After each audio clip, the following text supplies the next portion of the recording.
프레드 해필드 박사는 암에 걸려 3개월 시한부 판정을 받았습니다. 여러 암 전문 병원을 가봤지만 진단은 모두 동일했습니다. 항암 치료나 다른 암 치료는 무의미한 상황이었습니다.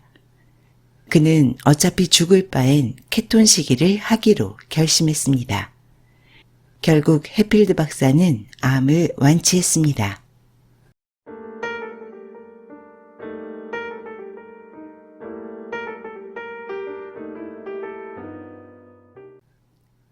건강한 지식을 함께하는 세이버스입니다. 오늘 방송은 책이 아닙니다. 저는 최근 암의 근본적인 발병 원인과 치료에 대해 관심이 대단히 많아졌습니다. 주류의학에서는 암의 원인을 DNA 돌연변이로 설명하고 있습니다. 하지만 최근 게놈 프로젝트를 통해서 밝혀진 사실은 암의 돌연변이 형태가 적게는 수천 가지, 많게는 수천만 가지의 형태라고 합니다. 이렇게 되면 암은 치료할 수 없는 미궁의 질병이 돼버리고 맙니다. 왜냐하면 돌연변이를 일으키는 경우의 수가 너무나 많기 때문입니다. 그런데 다른 목소리를 내고 있는 의사가 있습니다. 바로 토머스 사이프리드 박사입니다. 그는 암은 DNA 변이가 원인이 아니라 미토콘드리아의 대사질환이라고 정의하고 있습니다. DNA 변이, 즉 유전자 변이는 대사 문제로 인한 결과이지 원인이 아니라는 것입니다. 사이프리드 박사의 이론은 100년 전 노벨상을 받은 독일의 학자 오토 와버그 박사의 이론을 계승 발전시킨 겁니다. 제가 과거 방송에서 소개드렸던 나샤 윈터스의 대사치료, 암을 굶겨주기다 라는 책도 사이프리드 박사의 이론을 기반으로 한 것입니다. 국내에는 사이프리드 박사의 역작 암은 대사질환이다 라는 책이 출간된 상태입니다. 그런데 이 책은 대단히 어려운 내용입니다. 보통 의료 전문가들이 보는 의학 전문서입니다. 그런데 우연히 토마스 사이프리드 박사의 이론을 아주 쉽고 명쾌하게 정리한 블로그를 발견했습니다. 지오스카이님의 네이버 블로그입니다. 오늘은 지오스카이님께서 정리하신 내용 중 암은 대사질환에 대한 글을 소개해드리겠습니다.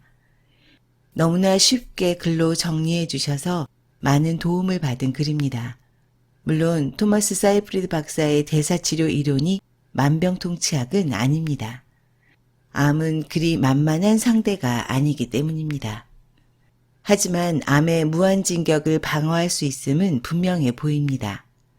지오스카이님의 블로그 주소는 댓글창에 올려놓도록 하겠습니다. 지금부터 지오스카이님의 암은 대사질환에 대한 글을 읽어드리겠습니다.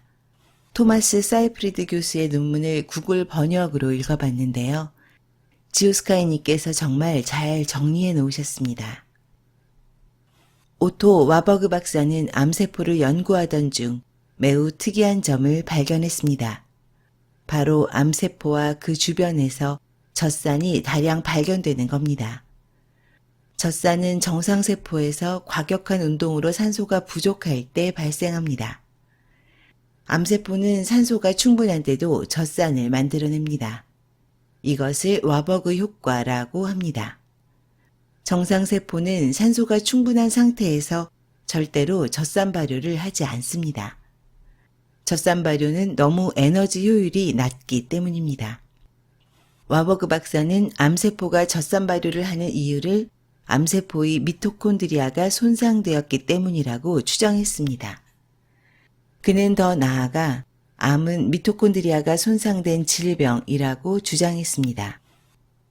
하지만 안타깝게도 그 후 암의 발생 원인은 DNA 돌연변이 때문이라는 이론이 주류로 자리 잡으면서 와버그 박사의 이론은 잊혀졌습니다.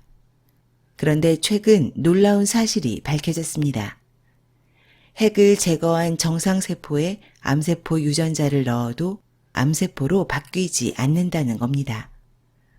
정상세포에 암 유전자를 넣어도 암이 발생하지 않다니 이상하죠. 그런데 정상세포에 암세포 미토콘드리아를 넣으면 암세포로 바뀐 겁니다. 본래 미토콘드리아는 암 발생과 무관해야 하는데 어떻게 미토콘드리아가 암을 발생시켰을까요? 과학자들이 계속된 실험을 통해 암세포 속 미토콘드리아가 발암 원인임이 밝혀졌습니다. 즉, 암은 미토콘드리아 손상 때문이라는 이론이 검증된 겁니다. 미토콘드리아 손상은 암세포의 장점이자 약점입니다. 장점은 암세포는 죽지 않는다는 겁니다. 미토콘드리아가 세포사와 관련이 있기 때문입니다. 단점은 암세포는 에너지 대사에서 취약하다는 것입니다.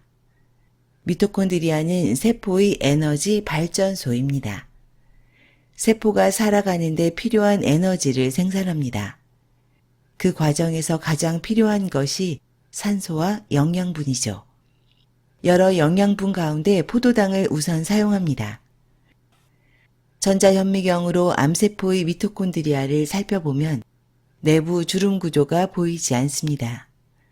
암세포 미토콘드리아의 에너지 생산 공장이 파괴된 겁니다.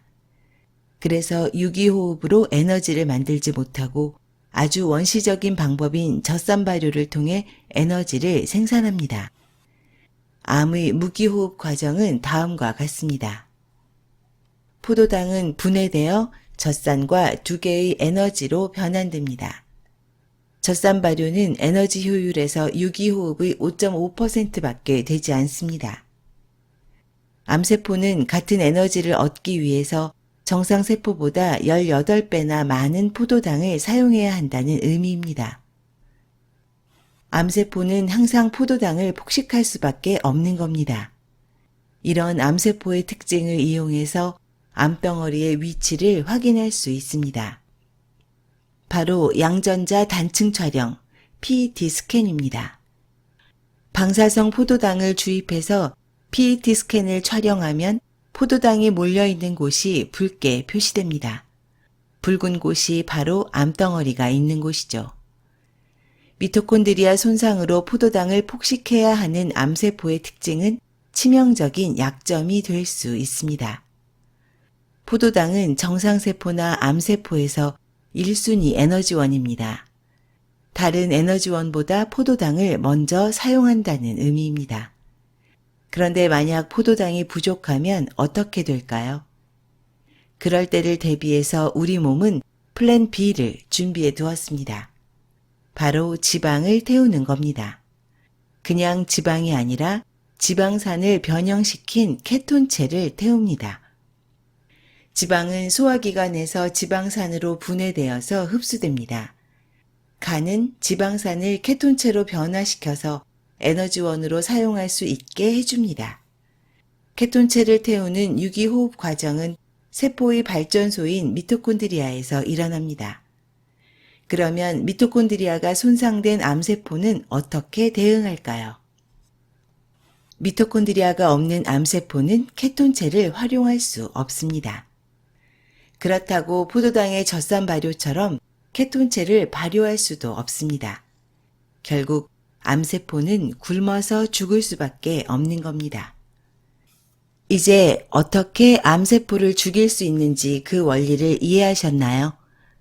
이제 포도당 공급을 끊으면서도 정상세포는 살아남도록 하는 일이 남아 있습니다. 바로 칼로리 제한 케톤 식이요법과 시간 제한 다이어트입니다. 칼로리 제한 케톤 식이요법. 먼저 칼로리 섭취를 줄여야 합니다. 우리 몸에 꼭 필요한 정도 이상의 잉여 칼로리를 섭취할 필요가 없습니다. 대사 효율이 떨어지는 암세포는 살아남기 위해 정상세포보다 많이 먹어야 합니다. 필요 이상으로 남는 칼로리는 암세포를 살리는 먹이가 됩니다. 칼로리를 줄이면 포도당을 계속 먹어야 하는 암세포가 대단히 불리해집니다. 칼로리 제한과 함께 케톤 식이요법, 즉 저탄고지 식단으로 바꿔야 합니다. 케톤 식이요법은 탄수화물 섭취를 극단적으로 줄여서 체내 포도당을 고갈시켜 우리 몸이 케톤체를 사용하도록 강제하는 방법입니다. 케톤 식이요법이 성공하기 위해서는 탄수화물의 섭취를 최소화해야 합니다. 탄수화물은 체내에서 포도당으로 분해 흡수되어 암세포의 먹이로 사용됩니다. 암세포를 굶겨 죽이려면 탄수화물을 섭취하면 안 됩니다. 특히 가공식품 속 탄수화물이 위험합니다. 가공 탄수화물의 하루 섭취량을 50g 이하로 줄여야 합니다. 다음은 케톤체를 생성하는 원료, 즉 지방을 섭취해야 합니다. 간에서 지방산을 원료로 케톤체를 만들기 때문에 질 좋은 지방을 섭취해야 합니다. 예를 들면 올리브 오일, 코코넛 오일, 방목한 소의 우유로 만든 버터, 유기농 계란, 유기농으로 사육한 육류. 유기농을 섭취해야 하는 이유는 농약 때문입니다. 특히 미국에서는 제초제 라운드업 성분인 글리포세이트가 많은 농산물에서 검출되고 있어서 주의해야 합니다. 그리고 단백질은 질소가 들어있어서 적당량 섭취해야 합니다. 단백질 과다 섭취는 신장에 부담을 줄 수 있습니다. 케토시스가 발생하면 해롭다는 걱정을 하기 쉽습니다. 당뇨 환자에게 발생하는 케토시스는 생명을 위협할 수도 있습니다. 하지만 케톤 식이요법은 이미 오래전부터 간질 치료를 위해 사용되어 왔습니다. 이미 1920년대부터 난치성 소화 간질 환자의 치료법으로 케톤 식이요법을 사용해 왔습니다. 거의 100년 동안 사용된 안전성이 검증된 식이요법입니다. 그 다음 탄수화물을 너무 줄이면 문제가 발생하지 않느냐 걱정할 수 있습니다. 바로 포도당이 꼭 필요한 장기인 뇌 때문입니다. 하지만 실제로 뇌에서 포도당을 필요로 하는 부분은 3%에 불과합니다. 게다가 포도당이 부족하면 우리 몸이 포도당신 합성을 통해서 포도당을 만들어냅니다. 간에서 아미노산을 포도당으로 전환시켜 사용합니다. 이때 포도당은 우리 몸에게 꼭 필요한 양만큼만 만들어져서 암세포에게 공급되는 일은 없습니다. 시간 제한 다이어트. 시간 제한 다이어트는 먹는 시간을 제한하는 다이어트입니다. 간헐적 단식의 한 방법입니다. 보통 하루 8시간 이내로 먹는 시간을 줄일 것을 권장합니다. 나머지 16시간 동안은 칼로리가 있는 음식을 전혀 섭취하지 않는 단식을 실천합니다. 공복 시간을 길게 가져가면 지방을 태우는 시간을 늘릴 수 있어서 암세포를 오래 굶겨서 죽게 만들 수 있습니다. 시간 제한 다이어트에는 여러 가지 이점이 있습니다. 먼저 음식을 먹지 않는 시간 동안 면역 체계가 활성화되면서 백혈구 생성이 촉진됩니다. 손상된 세포와 생체 조직을 치유하고 회복하는 과정이 진행됩니다. 프레드 해필드 박사는 인류 최초로 460kg을 들어 올린 기록을 세운 사람입니다. 치명적인 암에 걸려서 3개월밖에 살 수 없다는 시한부 판정을 받았습니다. 여러 암 전문 병원을 가봤지만 진단은 모두 같았습니다. 항암 치료나 다른 암 치료는 무의미한 상황이었죠. 그래서 그는 어차피 죽을 바엔 케톤 식이요법을 해보자고 했습니다. 결국 해필드 박사는 암을 정복했습니다. 27살 때 종양 선고를 받은 앤드류 스카보로. 그도 엄격한 케톤 식이요법을 실천했습니다. 현재 암세포는 일부 흔적만 남아 있습니다. 암세포는 케톤 식이요법만으로 암세포를 완전히 죽이지 못할 수 있습니다. 일부 암세포가 글루타민 발효를 통해 에너지를 얻기 때문입니다. 만약 글루타민 발효까지 막는다면 암세포를 완벽하게 굶겨 죽이는 것이 가능합니다.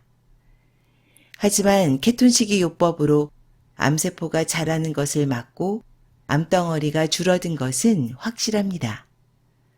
최근 케톤식이 요법의 효과를 높여주는 또 다른 암치료법이 부상하고 있습니다. 바로 고압 산소요법입니다.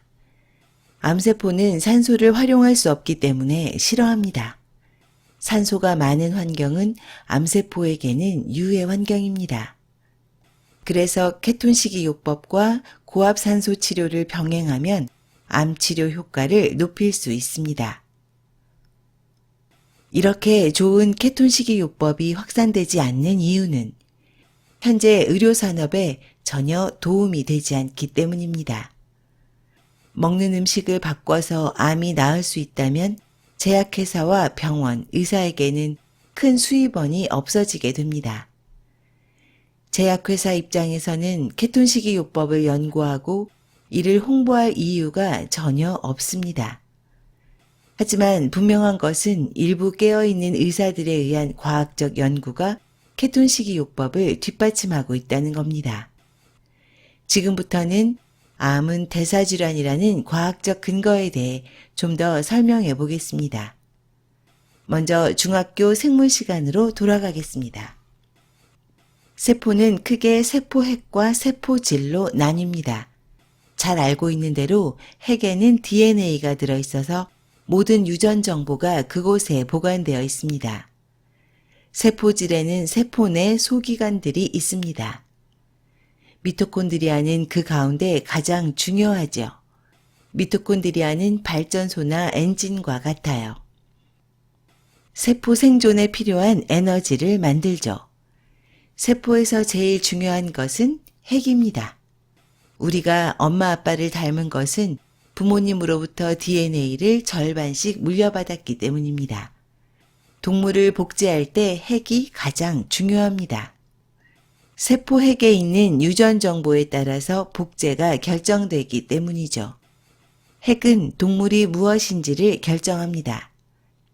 개구리의 복제 과정을 보면 세포 핵과 DNA가 얼마나 중요한지 알 수 있죠.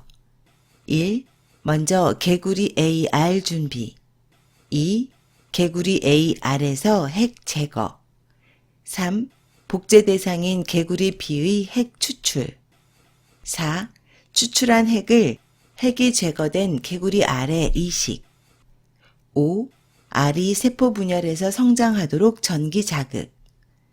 이런 복제 과정을 거쳐 태어난 올챙이는 개구리 B와 똑같은 생물학적 특징을 갖습니다. 개구리 B의 유전자를 갖고 있기 때문이죠.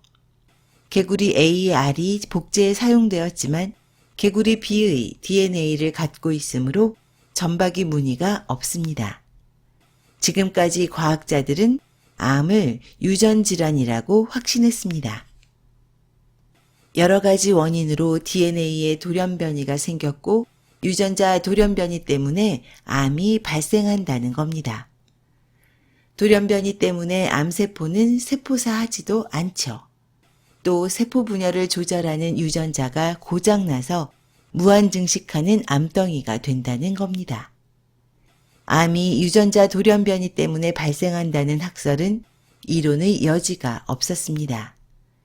하지만 최근 이 이론이 잘못되었다는 주장이 힘을 얻고 있습니다.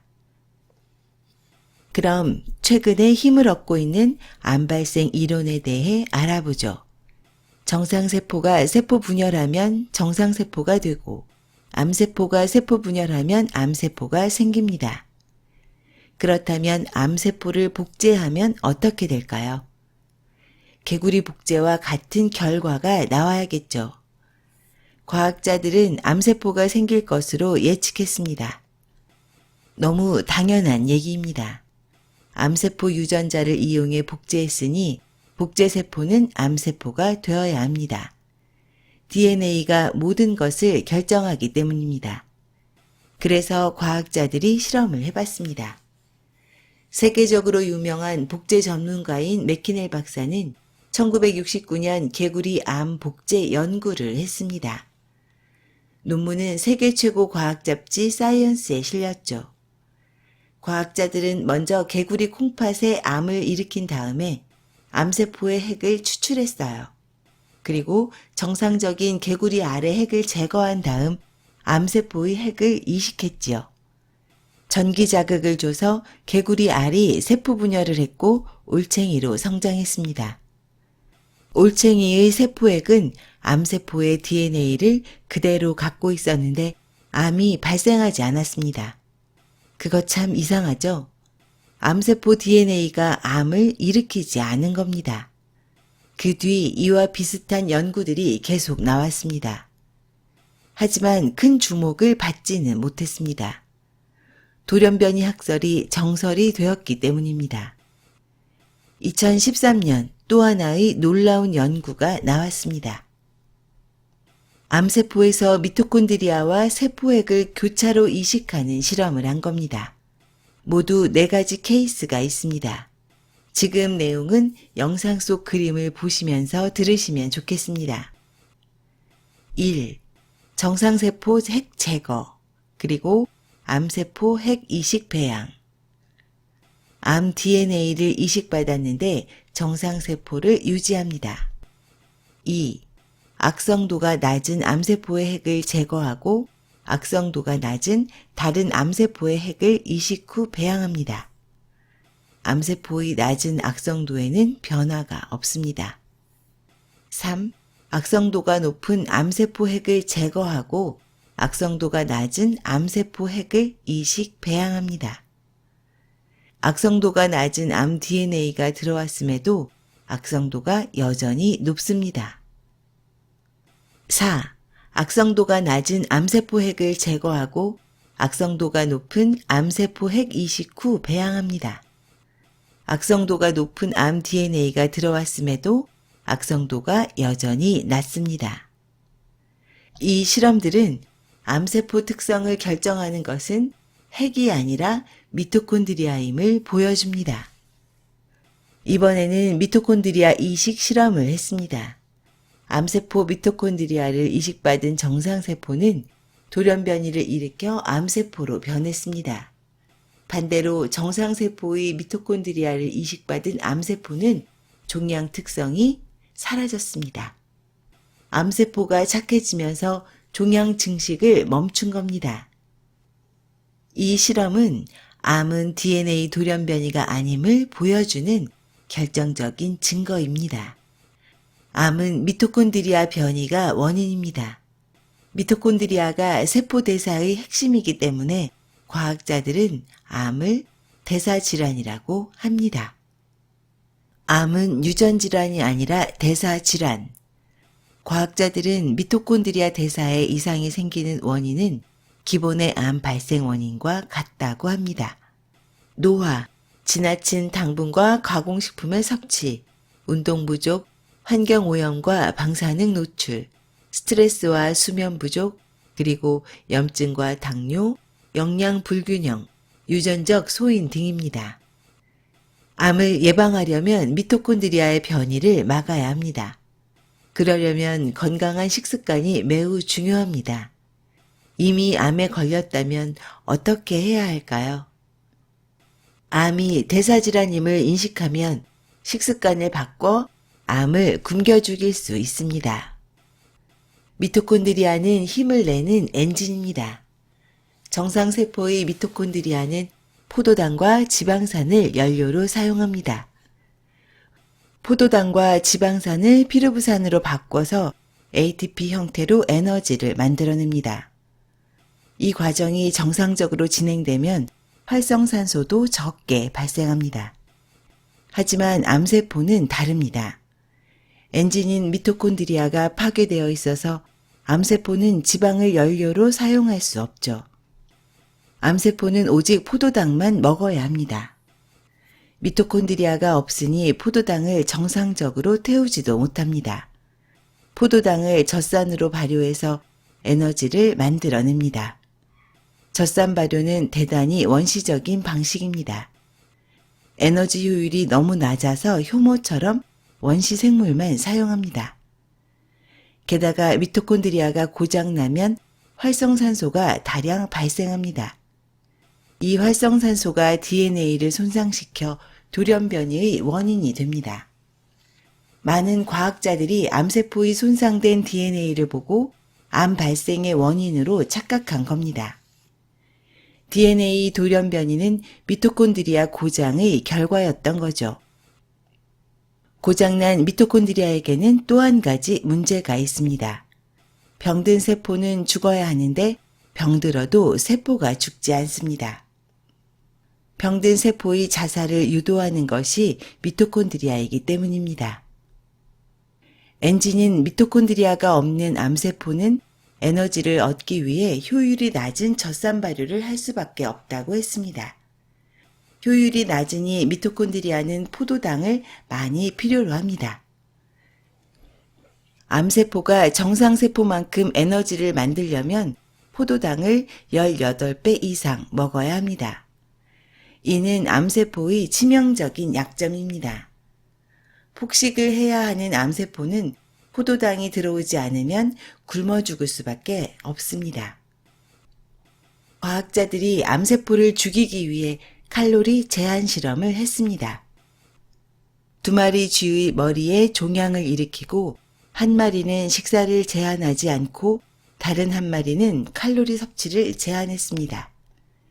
칼로리를 제한한 쥐의 종양은 얼마 지나지 않아 크기가 현격하게 줄어들었습니다. 많은 암세포가 굶어 죽은 겁니다. 칼로리를 극단적으로 제한하면 암세포를 모두 굶어 죽게 할 수 있습니다. 문제는 그렇게 되면 정상세포도 굶어 죽습니다. 하지만 이를 해결할 방법이 있습니다. 암세포는 포도당을 폭식해야 살아남을 수 있다고 했습니다. 정상세포는 포도당 말고 지방도 태울 수 있죠. 포도당은 극단적으로 줄이면서 지방의 섭취를 늘리면 되는 겁니다. 정상세포는 지방을 이용해 미토콘드리아 엔진을 가동할 수 있습니다. 하지만 암세포는 지방을 태울 수 없습니다.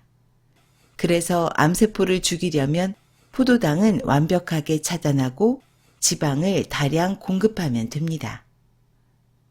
정상세포는 지방으로 미토콘드리아 엔진을 돌릴 수 있습니다. 지방을 연료로 못 쓰는 암세포는 굶어 죽습니다. 지방은 간에서 케톤체라는 물질로 전환되어 연료로 사용됩니다. 그래서 이 방식을 케톤식이요법이라고 합니다. 케톤식이요법은 저탄수화물 고지방 식이요법입니다. 흔히 저탄고지라고 하지요. 암 환자들은 극단적인 저탄고지를 해야 합니다. 바로 케톤식이요법을 강하게 하면 암세포를 굶겨 죽일 수 있습니다. 그러기 위해서는 탄수화물 섭취를 3에서 5% 수준으로 줄여야 합니다. 탄수화물을 아예 먹지 말아야 합니다. 케톤식이요법에는 여러 가지 장점이 있죠. 먼저 당뇨병과 고혈압이 완치됩니다. 그리고 체중이 정상으로 돌아옵니다. 케톤식이는 90년 이상 된 안전한 방법입니다. 앞에도 말씀드렸듯이 1920년대부터 소아 간질 환자 치료를 위해 사용해 왔습니다.